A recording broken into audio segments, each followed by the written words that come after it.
என் நேசமுள்ள மகனே, மகளே, என்னிடம் எந்த திறமையும் இல்லை, நான் வாழ தகுதியற்றவன், தகுதியற்றவள் என்ற மனப்பான்மையோடு நீ இருக்கிறாயா?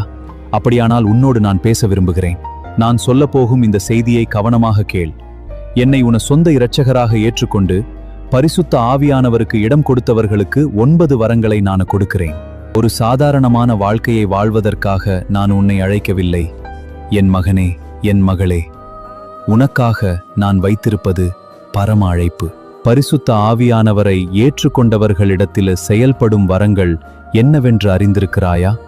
ஞானத்தை போதிக்கும் வசனம், அறிவை உணர்த்தும் வசனம், விசுவாசத்தின் வரம், சுகமாக்கும் வரங்கள், அற்புதங்களை செய்யும் வரம், தீர்க்க தரிசன வரம், அந்நிய பாஷைகளை பேசும் வரம், பாஷைகளை விளக்கும் வரம், ஆவிகளை பகுத்தறியும் வரம்.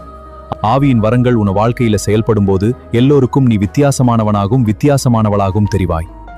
தேவ பிரசன்னம் உன்னை முழுமையாக ஆட்கொள்ளும். நீ கண்ணீரோடும்